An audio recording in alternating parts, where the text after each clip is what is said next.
자, 그러면 양제 통치에 관련된 내용을 볼게요.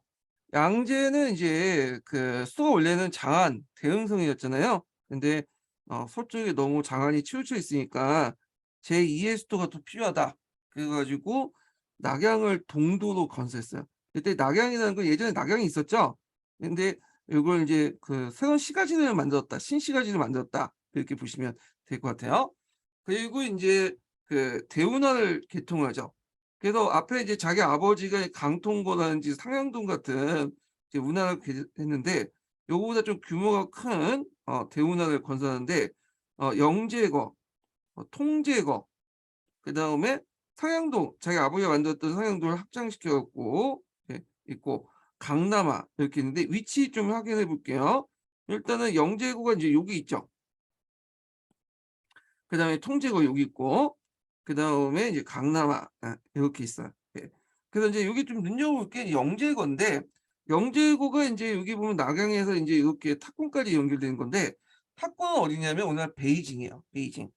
그래서 이 탑권에서 인제 군대를 113만을 집결시킨 다음에 그래서 인제 하루 단위로 해 갖고 한 개 부대를 인제 계속 해서 100일 넘게 인제 부대를 출발시켰다고 해요. 그러니까 여기가 최종적인 인제 뭐냐면 병창기지 그런 역할을 했던 것이 탑권이다. 그럼 탑권이 인제 요게 종착점이니까 이거는 영제고의 목적은 그 당시 그 고구려 전쟁을 대비하기 위해서 만든 거였죠. 자, 통제고 같은 경우에는 인제 강남의 문자를 인제 강북으로 이동을 시키기 위해서 만들었던 거고요. 그래서 인제 이런 대운하 작업을 하게 되는데 이게 상당히 고역이었죠. 그래서 많은 사람들 동원했고 그것 때문에 인제 많은 사람들이 또 죽고 그래서 그 대운하 건설이 그 당시 이제 누군가는 했어야 되는데 일단 근데 이제 그 했어야 됐지만 그 누군가 또 욕을 그 함으로써 욕을 많이 먹을 수 있잖아요. 근데 그 욕을 누가 얻어먹었냐? 양제가 욕을 얻어먹었다 이렇게 보시면 돼요. 그래서 그 후에 이제 만든 당나라는 그 운하를 잘 이용을 했죠. 예. 자 하여튼 그 운하를 설치한 목적은 하북의 인제 정치와 강남의 경제를 연결시키려고 했다. 그만큼 강남의 경제가 인제 발전됐다. 이렇게 보시면 되겠죠. 예. 그다음 물자 유통을 촉진해 국토의 통일을 강화시키고 비상시 군사와 군수품 수송의 이용이 중앙 집권을 이용하려고 했다. 예. 이렇게 있고 자 그 외에도 인제 뭐 고구려 침략하고 또 관련돼 있으니까 그것도 좀 기억을 또 해 두시고요. 그다음에 인제 수 문제와 수 양제는 대의원적으로 많이 했어. 왜냐면 위진남북조 시대 때 중국 중심의 어떤 국제 질서가 무너졌잖아요. 근데 이제 통일 왕조가 등장하면서 수나라와 당나라 때는 조공 채권 관계를 좀 확실하고 이걸 바탕으로 해서 동아시아 국제 질서를 다시 중국 중심으로 바뀌려고 했던 거예요. 그래서 그 당시 자기 인제 말 안 듣는 애들을 공격하고 이제 자기 밑으로 굴복시키는 그런 그 작업을 하게 되는데 그러면서 인제 중국 중심의 국제 질서 형성을 하는 과정에서 많은 인제 그 전쟁을 했다. 이렇게 보시면 될 것 같아요. 자, 수업 문제 때 돌고를 이겨내 동서를 분열시켰죠. 돌고는 그전까지는 막강했죠. 그래 갖고 북제나 북주도 이 돌고에 조공을 갖다 바쳤죠. 보통 조공을 갖다 바치는 나라들은 이민족들 주변에 오랑캐들이잖아요, 유목민족들이. 근데 거꾸로 중국의 왕조가 돌고한테 갖다 바치고 자기 공주도 갖다 바치고 이게 역전이 됐어, 조공 제품 관계가. 근데 이제 무슨 문제는 이제 그거는 용납할 수 없죠. 결국에는 이의제의 정법을 해 갖고 그 당시 돌동고래 돌리가 그를 이제 뭐냐면 그 기속을 시킨 다음에 그리고 이제 계민강이라는 이름을 이제 부여했죠. 계민강. 그래서 이렇게 해서 동종고를 포섭시킨 다음에 서우동고를 공격을 해 갖고 결국에는 인제 분열시키고 약화시켰다. 이렇게 보시면 될 것 같아요. 예. 그래서 인제 나중에 당나라 때는 인제 당태종이 결국에 돌굴족들을 인제 뭐냐면 다 복속을 시켜 버리죠. 그래서 청칸이라는 칭호를 받게 되잖아요. 예. 자 그다음에 인제 수양제 때 보면 자 돌돌고가 수가 확진하자 서돌고는 인제 수와 대립을 어렵다고 이제 판단을 했고 그때 인제 이틈을 타서 서양 여러 나라들이 사절을 파견해서 돌고사에 있던 청상남도 연변의 고창 이하의 여러 국들이 수에 복속이 됐고요. 또 중국과 서역 지방의 무역로가 다시 열리고 서역상이 특히 중앙아시아 호상들이 계속 수에 내항을 했다는 거. 그리고 양제 때는 또 인도차이나 반도에서 조공을 바치고요. 바다 건너서 유구도 정벌했다. 자, 여기 유구라고 이제 나오는데 유구는 어디를 의미할까요? 유구는. 요거를 오키나와 이렇게 해석하면 안 되죠. 이거는 대만이야, 대만. 대만. 근데 이제 대만이 뭐 정벌했다고 해서 거기를 완전히 다 장악한 것도 아니고요. 예. 그냥 장악했다가 다시 물려놨어요. 예. 일단 뭐 그래서 하여튼 유구를 정벌했는데 이때 유구는 대만을 의미한다. 예전에 얘기했지만 보통 이 유구 오키나와와 그 오키나와도 유구라고 불렸고 대만도 그 당시 유구라고 불렸어. 예. 그 변이 좀 다르다고 했죠. 대만이라는 말은 이제 19세기 때 등장을 했던 거고 그다음에 여긴 안 나왔지만 이제 적토국이라고 해서 오늘날 인도네시아죠. 인도네시아 수마트라로부터 조공을 받았다. 이게 있어요. 그런데 결정적으로 이제 고구려 원정이 실패했죠. 세 번에 걸쳐서 고구려 원정을 실패했는데 특히 이제 2차 때 원정하는 과정에서 뒤에 군수품을 보급했던 이제 관리가 있었어요. 이게 양형감이라는 사람인데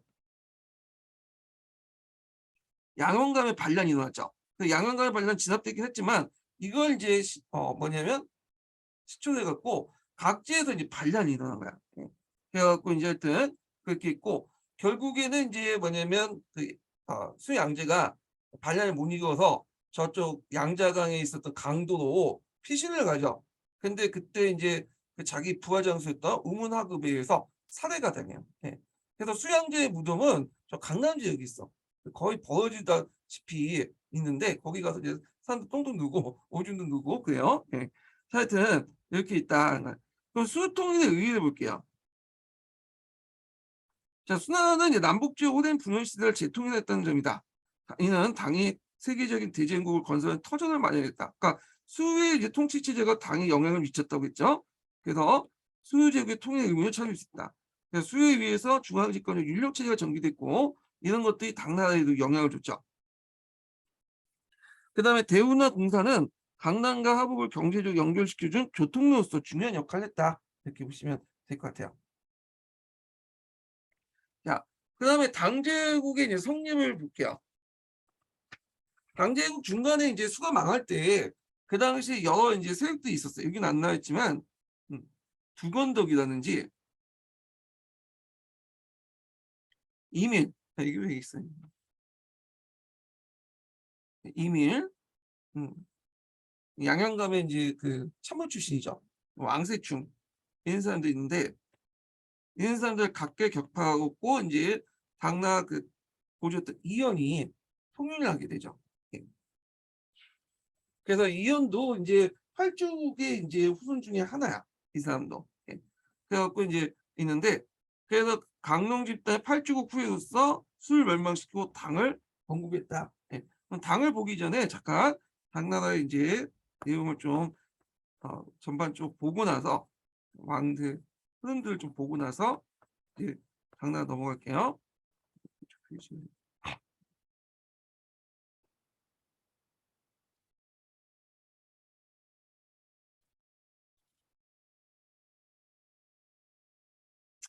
보통 당 이전까지는 시호를 쓰죠, 시호. 예. 근데 이제 당나라 때 칩창무가 시호를 너무 늘어놨어. 너무 길게 만들어 가지고 인제 이걸 쓰기엔 좀 그러니까 대신에 뭘 쓰냐면 묘를 써요. 묘라는 것은 태무의 이름이죠. 태무의 신주단지 거기 이름 적어 놓은 건데 이 묘를 써. 원래 묘라는 것은 그 예전 주나라 때부터 있었긴 했어요. 근데 이 주나라 때는 뛰어난 왕 아니면 묘를 주지 않았거든요. 근데 당나라 때부터는 시호가 너무 길어지니까 인제 묘를 다 쓰게 했어요. 그래서 보통 이제 시호보다는 묘를 가지고 얘기하죠. 그래서 당태종, 뭐 고종, 중종 이렇게 얘기를 하고 있고 이게 인제 당나라 때부터 해서 송, 음, 금, 원나라 이렇게 인제 쭉 시호제도 인제 묘로 얘기를 하고 있다가 나중에 이제 명나라하고 청나라 때는 이 묘가 인제 좀 문제가 있는 게 뭐냐면 요거 묘가 비슷비슷한 게 많아요. 현종, 숙종 있는데 뭐 통나라 때도 있고 금나라 때도 있고 원나라 때도 있고 등등하니까 이게 비슷한 게 있으니까 이제 좀 구별할 필요가 있잖아요. 왕조 안에서는 구별이 되는데 다른 왕조와 비슷한 비교할 때는 똑같은 묘를 쓰는 황제들이 있다 보니까 그래 갖고 인제 이때 청나라 때 실시됐던 게 제도가 뭐냐면 실시했던 제도가 뭐냐면 어 1세 1원제야. 1세 1원제는 뭐냐면 한 명의 황제가 한 명의 연월 한 개의 연월을 쓰는 거야. 예. 그래서 예전에는 한 명의 황제가 여러 개의 연월을 썼는데 명청 시대부터 1세 1원제가 실시되면서 한 명의 황제가 한 개의 연월만 쓰도록 했으니까 그래 갖고 인제 연월을 이름을 붙여요. 그래서 예를 들어 홍무제는 홍무를 연월을 썼죠. 그다음에 홍치제는 뭐 홍치 이런 식으로 그래서 연월을 사용하기 시작했다. 연호 플러스 무슨 제, 항제 이름으로 그래서 인제 이런 것도 좀 기억을 해 주시고 당나라 때부터 이 묘가 일상화돼서 모든 황제가 묘를 쓰면서 이제 묘로 부르게 되죠. 자, 그래서 당태종이 있는데 당태종은 인제 이세민이죠. 정갈래치도 유명하죠. 그다음에 고종 때인데 고종은 우리나라하고 연결돼 있죠. 신라와 백제가 요때 멸망을 했죠. 그때 당태종 때 나당 동맹이 맺어지면서 우리나라 이제 신라 백제가 이때 멸망 신라 백제란다. 고구려 말을 잘못했네. 고구려 백제가 이때 멸망을 했고 그다음에 이제 중종 예종인데 중종 예종은 이제 자기 어머니한테 등살을 떠밀려서 왕이 있었다가 이제 이렇게 폐위되고 그다음에 자기 어머니였던 춘천문과 잠깐 나라를 세우죠. 이 무주. 게다가 이제 다시 이제 쿠데타에서 쫓겨나고 이제 있다가 그다음에 현종 때 개원일치가 있죠. 여기에서 이제 전반기 때는 정치를 잘했지만 후반기 때 이제 양귀비하고 놀아나게 되죠. 자, 그러면서 이제 안산의 난이 일어나게 되죠. 예. 그래서 이제 현종 때에서 이게 안산의 난이 숙종 대종 때까지 이렇게 이어져요. 여기. 그다음에 있다가 인제 구대 뭐 덕정 순종 있는데 뭐 여기는 뭐 볼 일 없고요. 예. 그래서 요렇게 한번 쭉 봤고요. 그래서 황제 입장을 때 당태종하고 그다음에 축정무 그다음에 현종 그 정도만 좀 정치사에서 인제 일어난 사건들 좀 기억을 해 두시면 될 것 같아요. 예. 뒤에는 인제 뭐 신체군이나 뭐 이런 것들이 있는데 요거는 인제 나중에 좀 얘기하고 자 그러면 인제 당나라를 이제 보죠. 자 일단 이연이 인제 건국을 했죠. 그래서 이연은 이제 법령을 되게 간소화시켰어. 그리고 주로 남조 인사들을 많이 등용했어요. 그냥 강남 지방을 인제 뭐냐면 통합하기 위해서 그렇게 했던 거죠. 그리고 나서 원교 군공 정책을 실시했어요.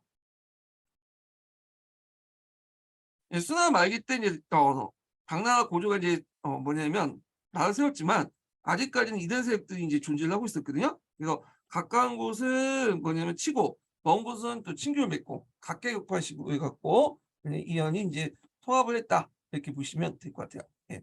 그래서 있고 그다음에 인제 이런 내용들 보시면 될 것 같고 쭉 있고 그 외에도 인제 뭐 순환 제도를 계승을 했다. 조폐소를 만들어 갖고 동종이 화폐를 발행했다. 네, 이런 거 있거든요. 법을 제정해서 사대별로 일정한 현역을 정하고 20년을 재개정했다. 뭐 이런 것들. 자, 그다음에 당태종이죠. 당태종은 이제 그 이성계하고 좀 비슷해. 그래서 자기 아버지를 이제 유폐시키고 그리고 여러분 알다시피 황무문의 변을 일으켜 갖고 자기 형과 동생을 죽이죠. 원래는 당태종은 이제 그 두 번째 아들이었어요. 네. 첫 번째 아들이 이제 이건성이라는 얘가 있고 그다음에 두 번째가 그 이세민, 세 번째가 인제 그 이원길인가? 하여튼 뭐 이땡땡이라는 막내 동생이 있어. 예. 기억이 잘 안 나는데 이름이. 그래 갖고 인제 원래는 인제 왕이 태자가 돼야 돼 얘가 장자니까. 근데 이세민 입장에서 불만이 있는 거죠. 자기가 인제 아버지가 거변했을 때 큰 역할을 했는데 아무것도 안 한 이건성이 왜 왕이 되냐.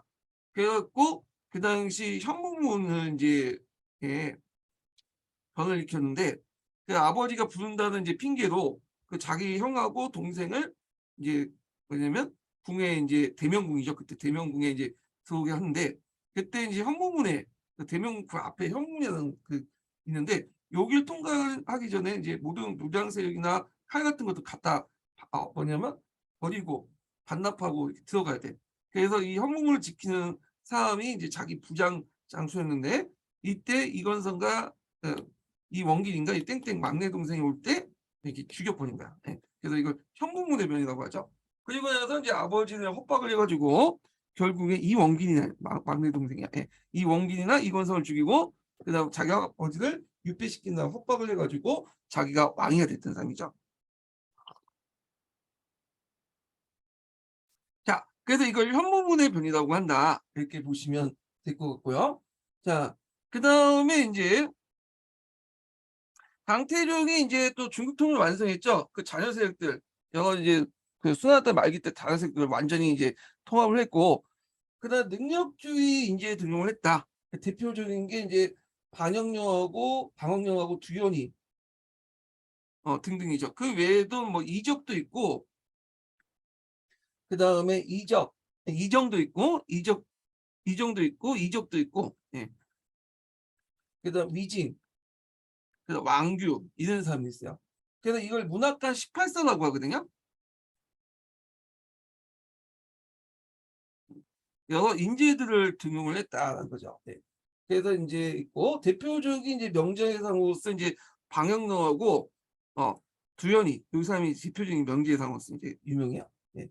그리고 또 여기에서 이제 있고 대팽창도 이제 했죠. 그래서 동아시아 국제질서 이제 패권을 장악해서 영토 확장을 했는데 적극적인 공세로 그 당시 돌독을 격퇴시키고 그 지배하에 있었던 서북 지역 유목민을 볼토시켰어요. 그래서 요때 이제 뭐냐 돌굴 세력들을 소멸시켰죠. 예. 그리고 무슨 칭호를 받기는 청칸이라는 칭호를 받거든요. 청칸. 청칸, 탱크리 칸칸이라는 뜻이죠. 유목민 말로 쓰는 그 돌굴 탱크리 칸칸. 탱글이라는 게 뭐냐면 이제 돌고래 이제 칸을 얘기해요. 예. 그래서 이 청칸이라는 칭호를 받았다는 것은 어떤 의미가 있냐? 탱크리 칸칸이라는 칭호를 받았다는 것은 이 사람은 유목민족의 칸으로서 그다음에 농경민의 어떤 황제로서 통치를 한다는 거야. 그러니까 유목민족과 농경민족을 동시에 아우르는 칭호다. 그러니까 동시에 통치했다 이런 데 의미가 있는 거죠. 황제로서 또는 칸으로서 칭호를 이제 청칸으로서 이제 공격을 지배를 했다 이렇게 보시면 될 것 같아요. 그래서 유목민과 농경민을 아우르는 그런 이제 뭐냐면 지배를 했고, 예. 자 그리고 당나라항제는 주변에 이제 한민족의 항제인과 동시에 그러니까 북방 유목민족과의 지배는 군장으로서 추앙됨을 의미한다. 청칸의 칭호를 받는다. 의미죠. 위진남북조 이래 북방민족의 끊임없는 시달림했던 한민족이 민족적 자존감을 회복했을 뿐 아니라 이는 남북주의의 호환 체제에서 중화주의 체제로 넘어가는 의미가 있다. 북방의 여러 이민족, 유목민 부족들이 당주와 직접 관계를 맺게 됐음을 뜻한다. 이렇게 보시면 될 거야. 그리고 이제 여기에서 이제 뭘 했냐? 기미 정책을 실시했죠. 기미 정책이라는 건 뭐냐? 기미라는 것은 뭐냐면 말이나 소의 그 코 있죠. 코를 깨는 그거를 기미라고 해요. 그래서 그걸 이용해 갖고 이제 말이나 소를 이제 통제를 하잖아요. 마찬가지로 이걸 이제 당태종이 그 당시 주변에 있는 그 수장들에게 일종의 당나라 간직을 주면서 또 여러 가지 혜택을 주면서 이들을 간접 통치하는 그런 내용들 이제 기미 정책이라고 하는데 예. 그래서 주변의 이민족들 자신의 세력, 신당 세력을 양성해서 통제를 하는 그런 정책들을 했죠. 그래서 이제 유목세계의 기미체제라는 유목사회를 기미체라는 틀안에서 통제하고 신당 세력을 양성하려고 했다. 그래서 족장들에게 도호부라든지 도독부, 주의 장관 같은 당나라 간직을 수여 간접 통치를 하고요. 그래서 당나라 지배력이 약화되면 부족적 지배 방식이 재생되는 한계가 있다. 그래서 이건 당나라가 강할 때만 이제 하는 거지, 당나라가 약화되면 오히려 인제 이런 것도 바탕으로 그 뭐냐면 또 당나라 간직을 받았다는 거 주변 민족들을 통제하는 그런 문제점이 일어났죠. 결국에는 중화주의 승리, 전 국민의 어떤 중국 동화, 동아시아 문화권 형성에 큰 영향을 줬다. 예. 이렇게 이제 보시면 될 것 같아요. 예. 기미 정책. 우리나라도 이 기미 정책에 영향을 받아 갖고 여진족을 통제할 때 잘 이용했죠. 예. 여진족, 동번들, 예, 여진족 통일할 때 그 추장들에게 인제 고유의 간직이라든지 이런 것들을 주는 거, 예, 요거가 인제 연결시켜서 보시면 될 것 같아요. 자, 그다음에 이제 왕권 강화 정책에서 이제 보면 오경정인을 편찬했다. 이거 예전에 시험 문제 나왔죠. 2번 나왔죠, 이거. 오경정인. 요번에도 시험 문제 나왔죠, 오경정인. 오경정인은 이 공영단이라는 사람한테 시켜 갖고 그 당시 여러 이제 오경에 대한 해석을 하나 통합을 했어. 그래서 인제 통합하는 데 의미가 있지만 사상을 획일화시킬 때 인제 문제점이 있죠. 사상을 획일화시켜 가지고 그 당시 국가가 자유로운 어떤 학문적 발달을 막았다. 예. 이렇게 있고요. 그다음에 이제 간찬 역사사의 선례를 개척했다. 아, 요것도 예전에 한번 시험문제 나왔죠. 그래 갖고 인제 예전에 객관식 기출인가요? 예. 객관식 기출에 사학사 관련된 문제가 한번 시험에 나왔어요. 예. 그래서 인제 국사 감수제도라는 게 있는데, 국사 감수제도 이건 뒤에 좀 얘기할게요, 뒤에. 그다음에 정간 시족제를 편찬했죠. 그래서 인제 문벌 우위에서 간이 우위를 개편했는데 왜 개편했냐면 그 당시 그 왕씨가 이제 당나라 그 왕실이 황실이 농소 이씨거든요. 예. 강농 집단에 속하는 대북 귀족들이죠. 그런데 그 당시에 사회적 풍파는 강농 집단보다는 좀 우위에 있는 집단이 상동 귀족들이야. 얘네들이 권위를 가지고 있어요. 권위. 사회적 영향력이 있어. 근데 강농 집단은 권력은 갖고 있는데 가문의 격에선 상동 귀족한테 좀 떨어진 거야. 예. 그러니까 인제 '안 되겠다. 사회적인 어떤 좀 지위를 상동 귀족보다 더 높게 평가를 해야 되겠다.' 그래 갖고 인제 편찬한 것이 뭐냐면 어 정관 시족지예요. 예. 그래서 상동 귀족지 중심의 사회적 질서를 황실 중심으로 재편하려고 했다. 음. 그래서 인제 그 결과 이제 상동 귀족도 인제 간직을 얻어야지만 나름대로 가문의 격을 올릴 수 있기 때문에 이 사람들이 본관을 떠나서 과거에 이제 응시해요. 특히 축천호 때는 많이 응시를 하죠. 그러면서 전국적인 이 관계에 진출하게 되고, 그래서 문벌이 점차 간이 밀려서 황제권을 강화되는 게 있다. 이제 상동 귀족들도 예전에 단순히 사회적인 어떤 지위만 가지고는 감을 유지하기 어려우니까 가거를 통해서 관리가 돼야지만, 국가 권력이 편입돼야지만 사회적 지위를 유지하게 돼요. 그러면서 이들이 이제 과거에 많이 응시했고 나중에는 이제 축천부 이후에는 이 과거 합격자 상당수가 이제 상동 귀족들로 구성이 되죠. 예. 그리고 이제 이러면서 이제 어떤 문제점이 있었냐면 원래 상동 귀족들은 장안에 권력 없었어요. 본관이 상동인데. 근데 이제 이 사람들 과거에 합격하면서 간직에 진출하면서 인제 장안에 머물게 돼요. 그러면서 원래 이 본바탕에 있던 상동에는 이제 그들이 없어지게 돼요. 그래서 지방에는 인제 지식인들이 없어지고 이제 문벌 귀족들은 다 인제 어디에 있냐면 각을 통해서 중앙으로 가 있었죠, 귀족들은. 그러니까 인제 그 지방에 지식인도 없고 또 예전처럼 문벌 귀족도 없는 거야. 그러니까 그걸 이제 대신해 갖고 이제 등장했던 세력들이 형세호라는 계층들이 등장을 해요. 그래서 형세호들이 인제 뭐냐면 그 지방을 인제 장악을 하기 시작하죠. 좀 뒤에 얘기할게요. 자, 그래서 인제 요 내용도 같이 기억을 해 두시면 될 것 같아요. 예. 그리고 인제 있고 그다음에 뒤에 넘어가서 당 고종 때를 보죠. 당 고종은 인제 그 대경량 서도군을 정벌을 하고요. 청상남도의 도시국가를 차례로 경략해서 파미도 공원의 동쪽의 강대한 지역까지 지배하고, 특히 우리나라하고 연결된 게 인제 백제 정복과 고구려 정복이죠. 예. 이렇게 있고 그다음에 육도부를 설치해요. 예. 그래서 기미 정책을 확대시켰다 보시면 돼요.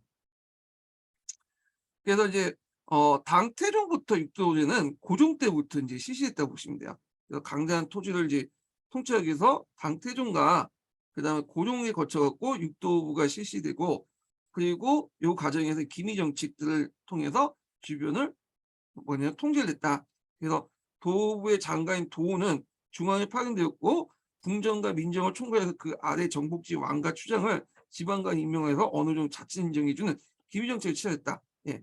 여기 당태종과 고종에 거쳐서 이제 했다는 거 기억을 해주시고 우리나라하고 이제 관련된 육도부 중에 하나가 뭐예요? 안동도부죠. 안동도부. 그래서 당나라가 이제 안동 지역, 안동이 한다. 그 백제와 고구려를 멸망시키고 나서 동쪽을 안정시켰다 해갖고 안동도부라고 했죠. 예. 자, 그래갖고 이제 이거는 뭐 한국사 시간 때 얘기했으니까 넘어갈게요. 자, 영토 팽창의 결과 당은 이러한 정책은 제국 내 교통은 물론 주변의 여러 나라와 교류를 촉진시켰고 마치 이때에는 서남아시아 상하산 제국이 초연돼서 그러니까 당나라가 있을 때 그때 이제 그 이스라엘 제국은 아바스 왕조죠. 그래서 초연하여 당나라 국경을 접하면서 활발한 해상 무역을 전개됐고 그러니까 이제 이걸 좀 이해하려면 원래 당나라도 이제 초창기 때는 사막길을 많이 이용했어. 근데 요 아바스 왕조하고 한판 떴죠. 예. 751년에. 그래서 이제 756년에 탈레스 전투에서 이제 졌잖아요. 그래가지고 결국에는 짐으로써 이제 그 중앙아시아 패권이 이 아바스 왕조 넘어가게 돼요. 그러니까 이제 요쪽 길 사막길을 잘 이용할 수 없으니까 주로 이제 이때부터 바닷길을 이제 주로 이용을 해가지고 왜냐면 교류를 했죠.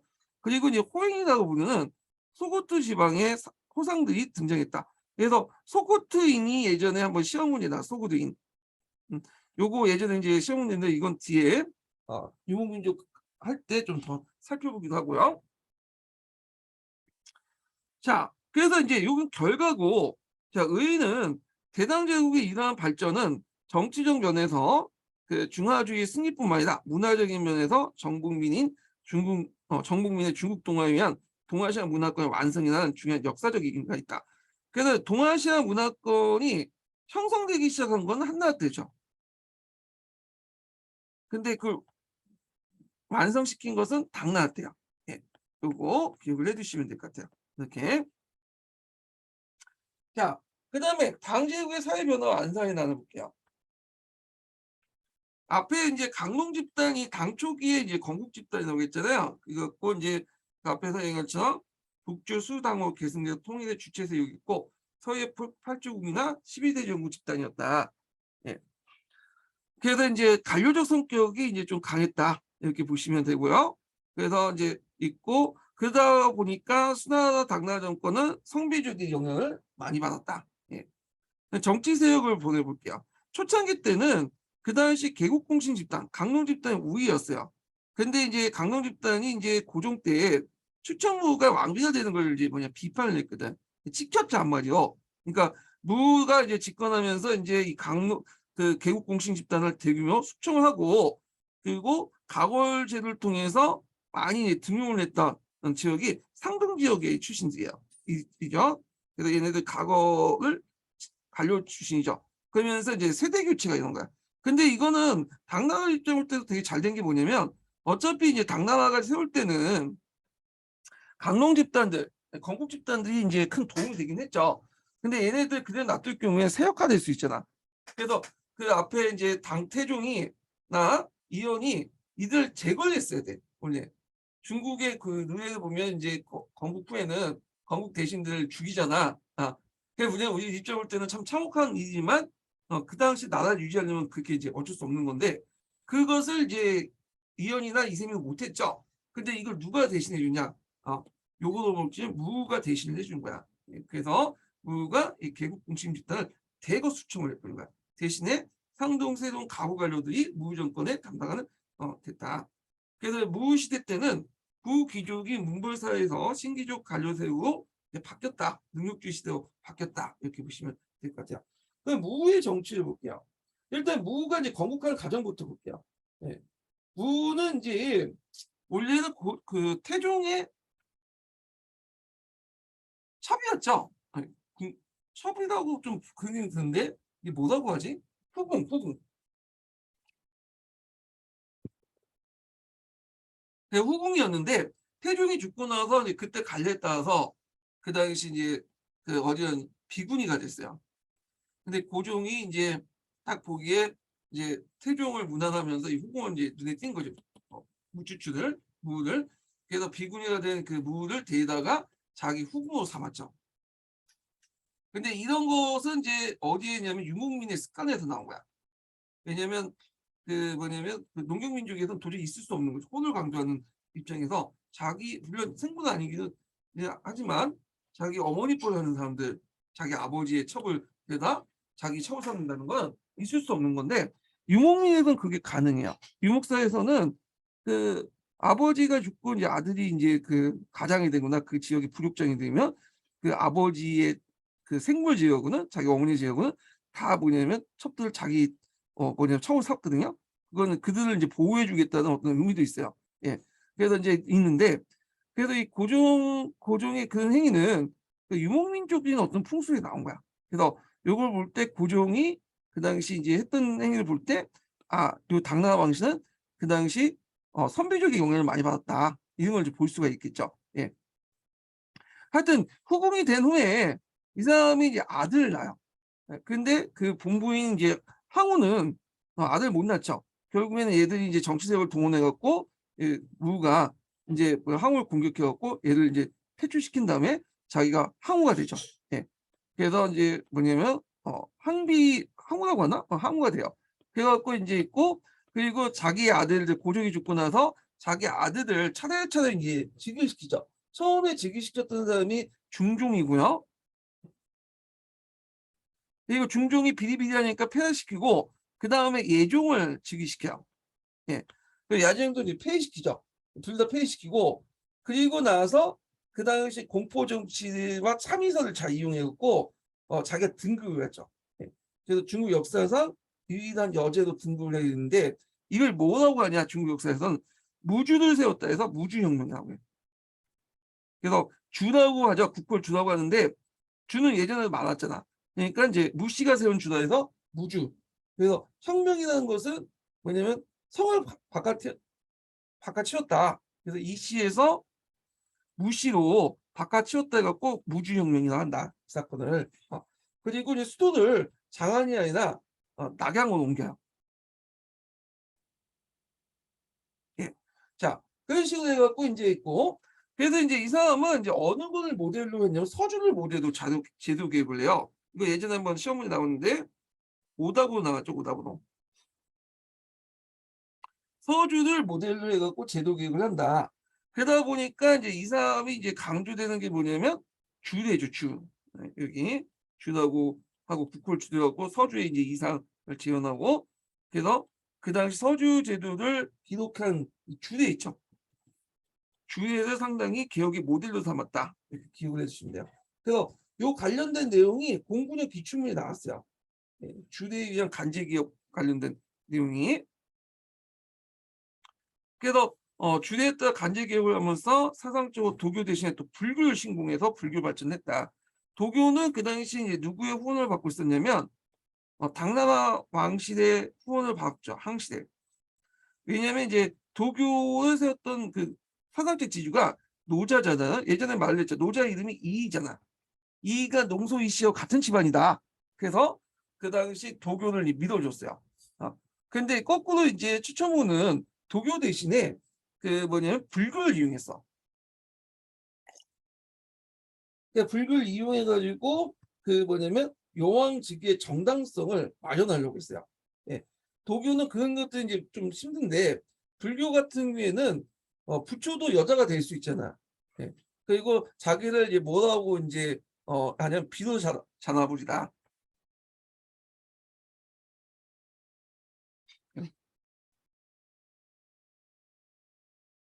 이런 식으로 이제 살아있는 비누 자라보다 그 비누 자라보자고 이제 하면서 그 봉송사가 있어요. 거기에 이제 칙정부가 얼굴 그렸다 가지고 비누자부 사는 거 만들고 그래서 이제 불교를 만들어서 여왕직이 어떤 그런 그 정당성을 마련하려고 했다. 이렇게 보시면 될 것 같아요. 그래서 이제 여기 불교와 관련된 내용인데 황제 등극의 이데올기를 주장했고 대운공 이주에 미륵부리 하세요 여자 황제가 된다는 식으로 참의선을 이제 뭐냐면 제작을 했죠. 그리고 이제 이 사람이 만든 게 축창문자가 있어. 자기 19장을 만들었거든요. 19장. 그래서 자신을 이제 존재를 미화하고 신성화시키는 목적으로 이 측정문자 19장을 만드는데, 그래서 이제 이 문자를 통해서 남성 위주의 어떤 문자 구조와 용법을 부정하는 의미에서 또 만들었다고 그래요. 그래서 이제 거기에 천지인과 일월성 등 주요 글자를 새롭게 만들었다 이렇게 있는데, 하여튼 독자적인 문자를 만들었다라는 걸 좀 기억을 해두시고, 자, 그다음에 명당을 복원했죠. 그래서 명당이라는 건 서주의 천자가 제후를 소집하는 곳을 명당이라는데, 이걸 복원을 시켰어. 왜? 이 사람이 지향하는 것은 주잖아, 서주. 예. 그래갖고 이제 이런 내용도 있고, 그 앞에서 언급한 것처럼 그 낙양을 신도로 하고 정치 군사적 중심을 삼았고, 부귀족을 수청한 후에 가거제도를 확대하고 신진 관료를 대거 등용해서 국정을 쇄신시켰다. 예. 그래서 이제 그 당시 이렇게 있고, 그 다음에 또 여기 안 나왔지만 또 메간 매직도 했어요. 여기 있나? 없네. 메간 매직을 했다. 메간 매직을 통해서 그 당시 이제 신흥 서민층도 계층도 많이 등용했어요.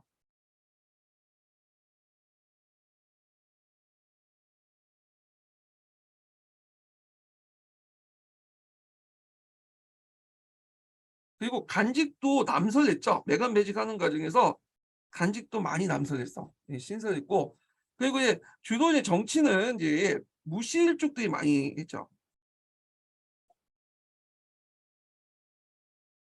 그 무시일족들이 이제 정치를 했는데, 그때 이제 그 무승사라든지 무삼사라든지 그 무시일족들이 이제 했다는 거.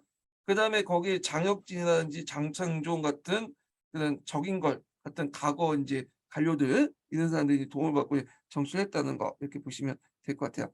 그리고 이제 전무사의 외 정무 감찰을 위한 10도에 설치한 감찰기구를 설치했다 이렇게 보시면 되고, 근데 이제 무가 이제 말년에 이제 병을 얻게 돼요. 그리고 이제 자기 후계자를 누굴 정할 건가 이제 상당히 고민을 하게 되죠. 예. 그래서 자기 조카, 무씨 집안을 이제 세울 것인가, 자기 아들을 세울 것인가, 이렇게 이제 고민했는데, 자기 아들을 세우면 이제 뭔가 문제되면 다시 이제 이씨로 돌아가잖아요. 당나가 복귀되는 거지. 예. 자, 그러다가 이제 나중에 이제 무가 고민하다가 결국에 그 안에서 자기가 이제 키웠던 이제 적인 것 같은 그런 그 관리들이 뭐 쿠데타를 일으키죠. 결국에는 자기가 키웠던 그런 관리들에 의해서 쫓겨나 거의 이제 유폐를 당해요. 그래서 결국에는 거기에 죽게 되죠. 예. 그리고 나서 자기 아들이었던 중종이 다시 복위를 하게 돼요.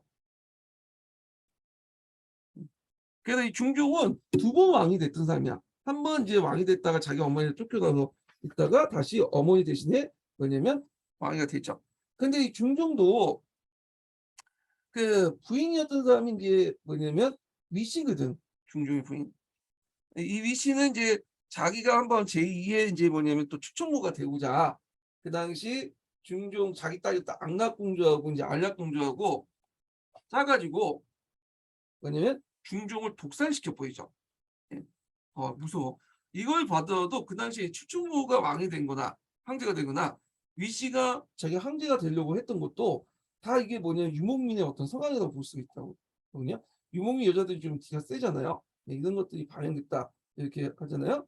그런데 이제 이때 이제 누가 쿠데타를 일으키냐 이걸 보고 예종, 예종은 그 당시 왕은 예종의 그 아들이 있었어. 예종의 세 번째 아들인가? 현종이 있었어요. 현종이 이거 보고 이거 안 되겠다 해갖고 위씨하고 안락공주를 죽여버리죠. 그리고 자기 아버지를 다시 왕을 옳히죠. 그러니까 예종도 똑같아 중종하고 자기 어머니한테 쫓겨나다가 다시 왕이 된 사람이에요. 예종도 결국에는 이제 뭐냐면 아버지한테 이 성향을 받아갖고 자기가 왕이 되죠. 황제가 되죠. 자, 그래서 이제 이렇게 해서 현종이 이제 뭐냐면 즉위를 하게 되는데, 그 과정에서 이제 무와 유의 평가를 볼게요. 자, 그 당시 무와 유의 평가는 별로 안 좋죠. 여자가 날뛴다. 여하라고 하죠. 그래서 이런 어떤 안 좋은 여비의 유교적 사관을 많이 반영하고 있는데 그거에서 최근에 와서 이제 비판을 많이 받고 있죠.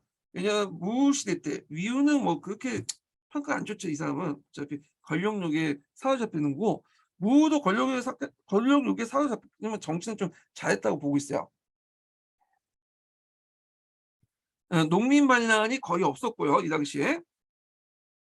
그다음에 이 사람이 이제 과거 제도를 이제 많이 이제 했잖아요. 그 문벌사에서 신진 관료 어 위해서 능력주의 사회로 넘어갔다는 거. 혁신적인 시대였다.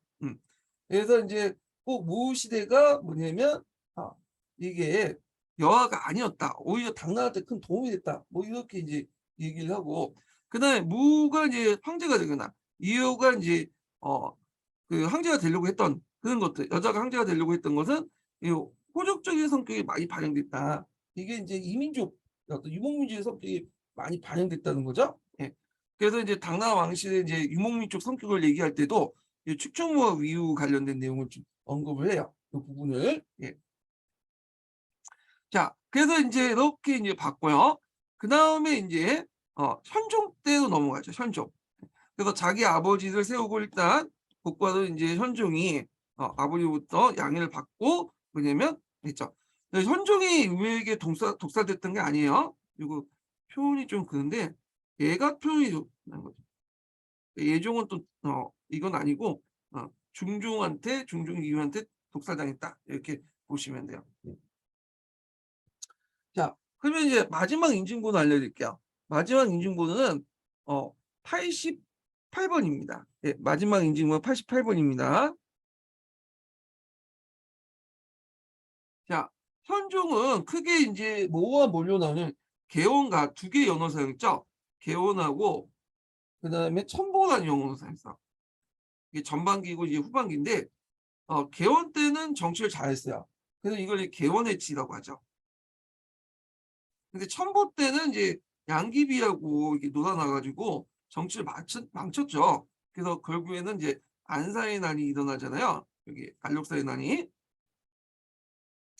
그래서 이제 개원을 볼게요. 개원해치는 이제 전반인데 전반부인데 요 시대를 성당 시대라고 해요.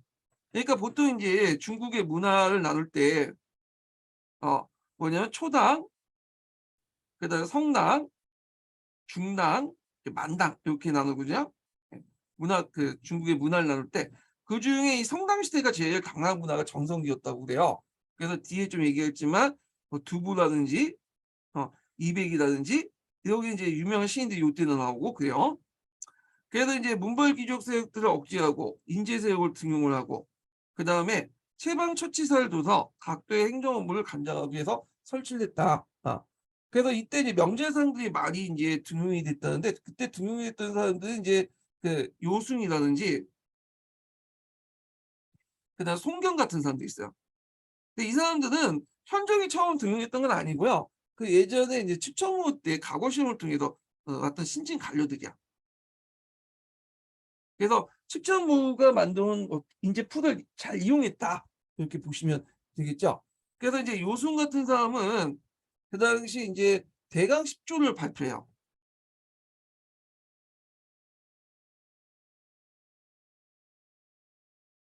그래서 이 개원 시대의 어떤 그 정치의 기본 방침을 내세웠다. 이렇게 있고요. 그 당시 또 호구 조사를 이제 했는데 그때 호구 조사를 해 보니까 원래 그 당나라 초기 때 300만 호에 불과했던 호구가 요때 710만 호로 늘어났죠. 그러니까 이제 최고로 인제 국가의 권력이 당나라 때 파악할 수 있는 호야.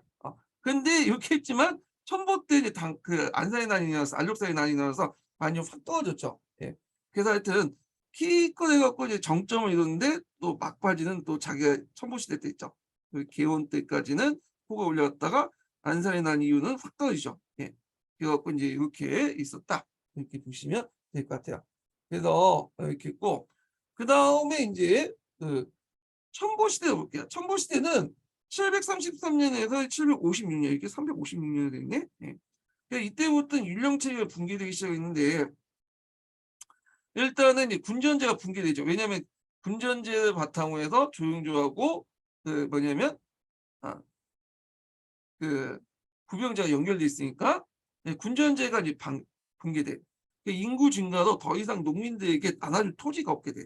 군전제 붕괴가 가속화되고 군전제가 붕괴되니까 군전 농민들은 이제 더 이상 부병을 징병하기 어렵게 되죠. 왜냐하면 군 경제적 기반이 없다 보니까 예, 왜냐하면 군전 농민들이 이제 더 이상 그냥 군대에 갈 수 없게 되잖아요. 군대에 가서 군역을 담당할 수 없게 되죠. 그래서 개헌 말기 때 부병제를 버리고 모병제로 전환하겠다. 그래서 여기에서 이제 그 관련된 내용은 나중에 이제 군사제도 할 때 좀 얘기할게요. 이게 이제 좀 복잡해요. 가독이 거쳐 갖고 이제 하는 건데 그래 갖고 이제 당나라 같은 경우에는 이제 여기 당나라 현종 그 말기 때는 더 이상 군전을 가지고 부병을 가지고 군대를 유지할 수 없게 돼요. 그래서 부병을 유지하면서도 모병을 도입을 한다든지 아니면 만약에 북방에 이제 유목민들을 다수 충원을 해 가지고 이걸 이제 번장제도라고 하거든요. 당나라 같은 경우에는 인재 등용에서 상당히 개방적이에요. 그래 갖고 주로 이제 문관 같은 경우에는 빈곤가를 통해서 외국인들 많이 이제 뭐냐면 등용시키고 그리고 인제 외국의 장수들 번장제를 통해서 많이 이제 등용해. 우리가 알고 있는 이 고선지 같은 사람들 있죠? 고고 유민 출신 이 사람도 번장 출신이야. 예.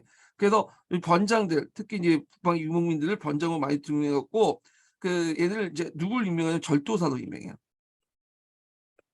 절도사인데 이 절도사가 이제 그때 어 현종 말기 때 만들어졌는데 이 절도사는 종전에 그 병방을 지켰던 육도호부 대신에 십조도사를 이제 설치해 갖고 이제 했는데 대개 이 용병 모집과 훈련을 절도사를 맡겼다.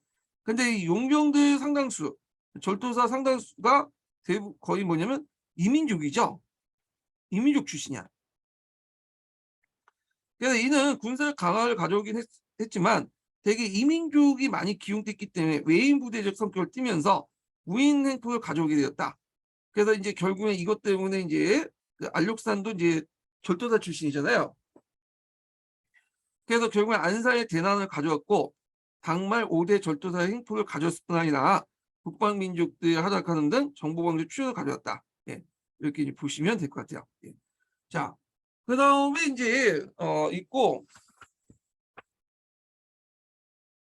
그 정관조노를 이제 뭐냐면 편찬을 했다는데 정관조노는 잠깐만요. 이게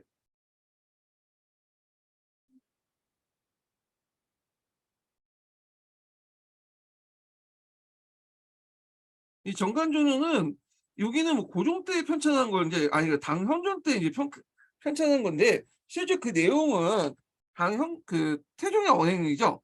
정관이라는 칭호가 이제 뭐냐면 당태종의 이제 뭐냐면 연호니까. 예. 그래서 당태종과 그 당시 이제 누구야? 신하들 간의 내용을 기록을 한 거야. 요 편찬 시기가 이제 뭐냐면 현종 때다 이렇게 보시면 될 것 같아요. 이거는요. 그래서 오궁이라는 사람이 저자인데 후에 이제 제왕의 교과서를 이제 제왕에 보는 교과서. 우리나라 왕들도 이제 이 정관조를 많이 읽잖아요. 근데 뭐 믿을 수가 없는 게 이게 당태종이 자기가 남기는 이제 당실록이라든지 뭐 사주라든지 이런 것들을 다 감수하고 그 기록물도 보고 또 본치다 해갖고 거기 적혀 있는 정관조녀가 이제 실제로 이제 팩트인지 안 팩트인지도 분명치가 않아. 네, 하여튼 그거는 이제 떠나서 후에 이제 큰 영향을 미쳤던 책이 정관조녀인데 이게 당나라 현종 때 편찬이 됐다 이렇게 이제 보시면 될 것 같아요. 네. 자, 그 다음에 이제 그 안사의 난을 보자. 안사의 난은 두 명이 이제 있죠. 안록산과 그 다음에 누구야? 사사명이 일으켰다 해서 앞글자 따서 안사의 난이 나잖아. 초창기 때는 안록산이 이제 그걸 열었죠. 그 단을 익혔죠. 이 안록산이라는 사람은 누구냐면 자포라고 알려졌어요. 자포는 뭐냐면 오랑캐는 오랑캐인데 오랑캐는 오랑캐인데 아버지하고 어머니가 다른 오랑캐야. 예, 그러니까 이제 아버지가 뭐 A국 출신이라면 A 오랑캐라면 어머니가 B 오랑캐 이렇게 자포라고 이제 알려져 있고 그러다 보니까 다문화의 어떤 환경에서 살았죠. 그래서 외국어를 상당히 잘했다고 해요. 글자는 잘 몰랐는데 8개 국어를 이제 뭐냐면 습득할 만큼 있고 몸짓도 크고 그다음에 또 그 당시에 이제 누구냐? 음 양귀비하고 되게 친했다고 하거든요. 양귀비와 자기가 다 어린데 불구하고 어머니, 어머니 하면서 인제 하고. 자, 그래서 인제 뭐냐면 이렇게 했는데 그 당시에 이제 누구하고 이제 사이가 안 좋았냐면 1 인부하고는 이제 재상이 2 인부하고 사이가 좋았어. 근데 1 인부가 죽으니까 그 양귀비하고는 사이가 좋았는데 양귀비의 오빠, 친오빠는 아니에요. 뭐 사촌 오빠 정도 되는데 이 양국천하고 뭐냐 사이가 안 좋은 거야. 그래서 이제 양국천이 집권하니까 반발을 해 갖고 755 년에 반란을 일으키죠. 그 군대를 가지고 이제 절도사 병력을 이끌고 자기 밑에 있는 병력을 이끌고 낙양을 함락하고 그다음에 스스로 대원왕제로 지칭하게 되죠. 예. 그러면서 이제 양국춘의 통일 목록으로 이제 반란을 일으킨 거야. 그리고 나서 이제 낙양 함락하고 나서 장안까지 공격하니까 장안을 이제 공격하니까 현종이 이제 지키기가 어려우니까 도망을 가죠. 사천 지역으로 도망을 가요. 그래서 이제 그때 사천 지역으로 도망을 갈 때 양귀비가 죽게 되죠. 예. 양귀비가 그때 인제 양귀비가 인제 그 마왕파라는 그 역사에서 죽게 되는데 그게 이제 사료를 보는 아시아사에 나와 있어요, 마왕파라는 곳에서. 그래서 병사들이 다 인제 불만이 있는 거야. 그 헌종을 인제 포위하는 불만, 헌종을 포위하는 병사들이 불만이 있는, 이거 다 사태가 이 양귀비 때문에 그렇다. 양귀비 때문에. "양귀비 때문에 이 사태가 일어났다. 그래서 양귀비를 죽여라." 현종한테 요구를 하게 되는데 현종이 거부할 수 없었어. 왜냐하면 이 뭐냐 이 자기 호위병사들이 이제 통제할 수 없는 상황이 있다 보니까 결국에 양귀비는 이제 현종의 명을 받고 죽게 되죠. 예. 그래서 마왕파에서 이제 땅을 묻고 인제 떠나서 사천 지역까지 이제 가게 돼요. 그래서 사천 지역에 가 갖고 이제 존버를 하게 되는 거예요. 예.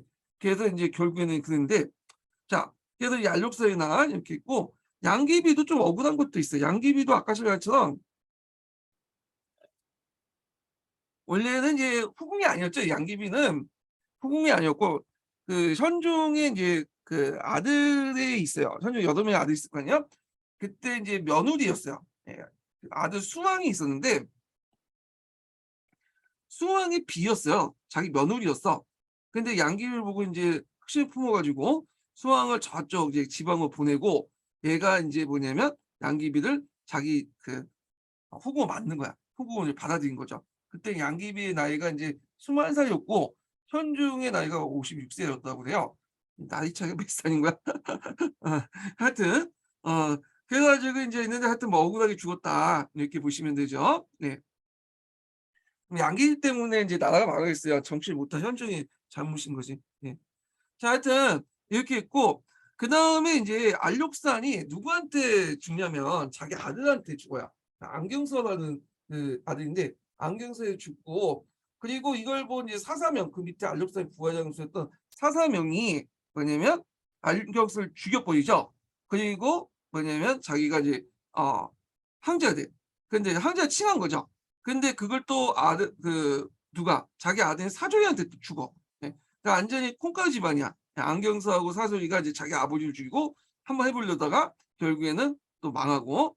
그래서 인제 이 4분 과정에서 인제 반군 세력들이 크게 약화됐고 그다음에 인제 그 안사의 난이 인제 해 갖고 인제 그때 인제 현종이 인제 뭐냐면 예전에도 한번 기춤을 해놨죠. 현종이 숙종한테 항해를 넘기죠. 숙종도 인제 끝까지 막 싸우고 있다가 숙종이 죽고 나서 대종이 이제 즉위를 하거든요. 현종, 숙종, 대종까지 가요. 근데 대종이 이제 위구르족의 도움을 받아 갖고 낙양을 확보하고 반군의 투항을 받아서 반란을 진압을 했다. 이렇게 보시면 될 것 같아요. 예. 그래서 간신히 진압을 했다. 그다음에 이제 사회구조 변화를 볼게요. 그래서 안사의 날 이전부터 이제 당의 율령체제는 붕괴되기 시작했어요. 당의 율령체제. 예. 그래 갖고 인제 있는데 이 안사의 난을 계기로 해서 더 붕괴 촉진시킨 거죠. 그래서 군전제가 이제 장원제로 바뀌었고 부병제가 모병제로 완전히 전환됐죠. 이전부터 인제 뭐냐면 무너지긴 했지만 뿐만 아니라 절도사의 등장으로 귀족 체제가 몰락하였고 황제도 이제 군벌 세력과 한간에서 편입이 자행되는데 뒤에 좀 얘기할게요. 예.